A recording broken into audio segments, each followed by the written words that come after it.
২৫ পরবর্তী বাংলাদেশে রাজনীতি নিয়ন্ত্রণ করবে শুধুমাত্র রাজনীতিবিদরা। আপনারা তখন কোথায় ছিলেন? বিগত ১.৫ দশক ধরে আমরা কোন জেনারেলকে দেখি নাই পদত্যাগ করতে। দেশে অত অন্যায় অবিচার, এত গুম করে হত্যা হয়েছে, এত জুলুম প্রতিষ্ঠিত হয়েছে, আমরা কোন সচিবকে দেখি নাই পদত্যাগ করতে। একটা জেনারেলের কি মেরুদণ্ড সেটা ছিল না? আপনারা তখন কোথায় ছিলেন? আমরা কাউকেই দেখি নাই এই অন্যায়ের প্রতিবাদ করে কেউ চাকরি থেকে পদত্যাগ করতে। আমরা আপনাদের সাথে বিনয়ের সাথে আপনাদের কাছে বিনয়ের সাথে আমরা আহ্বান জানাবো, আমরা একটি প্রপার অপেক্ষায় রয়েছি। সেই প্রক্রিয়ার মধ্য দিয়ে আমাদের যে ন্যূনতম সংস্কারগুলো রয়েছে, এই সংস্কার প্রক্রিয়া শেষে আমরা একটি ফ্রি ফেয়ার এন্ড পার্টিসিপেটরি নির্বাচনের মধ্য দিয়ে, যেটি গত ১.৫ দশক ধরে রাষ্ট্র কাঠামোর সহযোগিতায় এই গণতান্ত্রিক পরিবেশের কে আপনারা নষ্ট করেছেন, আমরা সেই পরিবেশে ফিরিয়ে দিতে চাই। সুতরাং এই পরিবেশটিকে ফিরিয়ে দেওয়ার জন্য আপনারা বাধা হয়ে দাঁড়াবেন না। প্রিয় যোদ্ধা এবং রাজনীতিবিদ আপনারা যারা রয়েছেন, আপনারা আওয়ামী লীগকে এখনো চিনে উঠতে পারেন নাই। জিয়াউর রহমান আওয়ামী লীগকে পুনর্বাসন করেছিলেন, সেইটাই মেটাতে হয়েছে। জামাতে ইসলামী আওয়ামী লীগকে পুনর্বাসন করেছিলেন, তাদের মেটাতে হয়েছে। বিভিন্ন ষড়যন্ত্রের মাধ্যমে ২০০৯ সালে আওয়ামী লীগ আবার পুনর্বাসিত হয়েছে।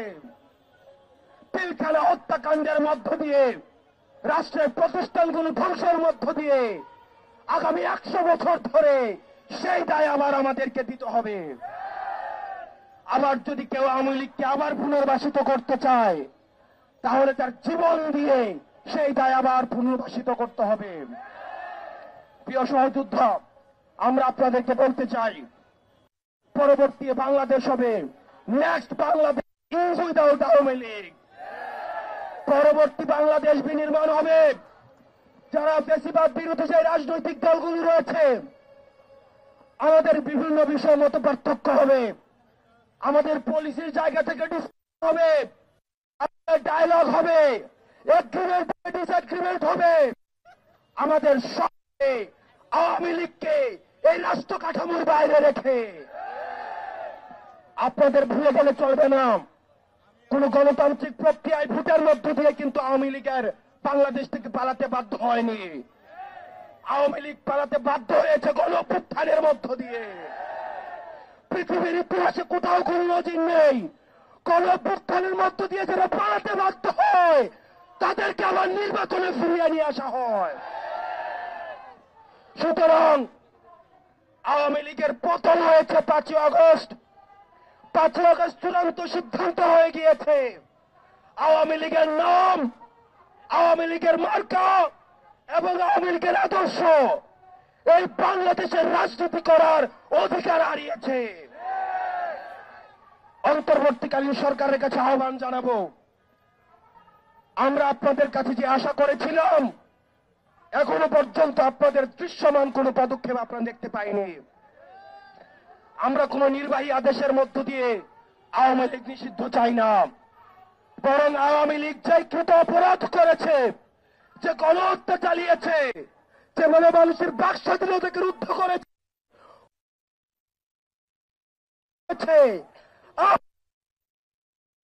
পারেন তাহলে আগামী ৩০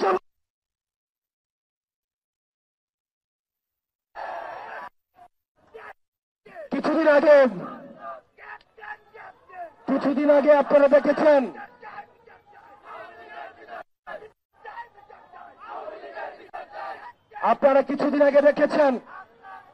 দশটা ফেরাউন, 10টা নমরুদকে যদি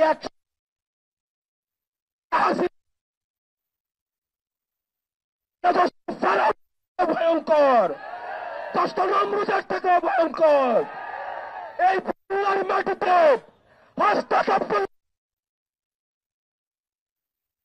যতদিন পর্যন্ত আছে, কোন আওয়ামী লীগকে এই বাংলার জমিনে পুনর্বাসিত হইতে দেওয়া হবে না।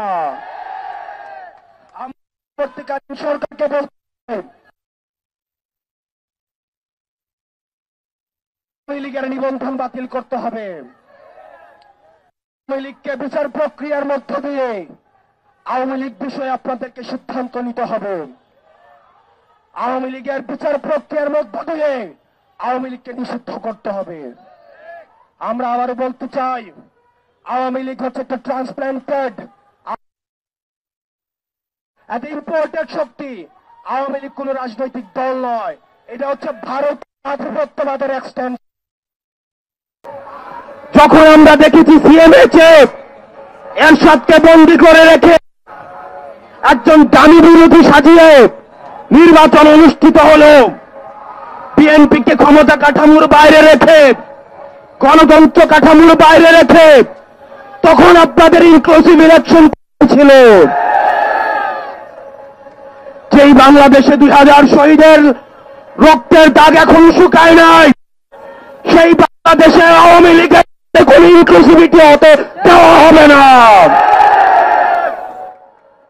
সেই বাংলাদেশে এখনো পর্যন্ত হয় নাই, পিলখানা হত্যাকাণ্ডের বিচার হয় নাই, ভারত বিরোধী আগ্রাসন হত্যাকাণ্ডের বিচার হয় নাই, আপনার হত্যাকাণ্ডের বিচার পর্যন্ত সুনিশ্চিত হয় নাই।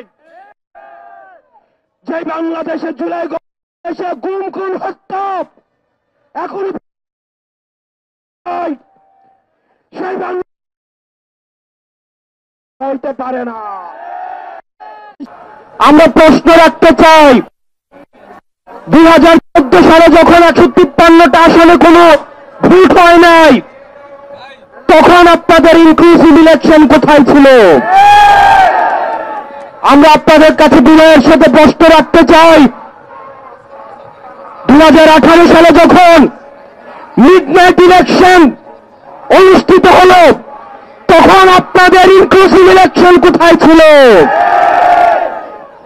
2024 সালে যখন আমি ভার্সেস দামি নির্বাচন হল, তখন আপনাদের ইনক্লুসিভ ইলেকশন কোথায় ছিল? সার্বভৌমত্ব রক্ষার ক্ষেত্রে আপনাদের যে অবদান রয়েছে সেটাকে আমরা স্বীকার করে নেই,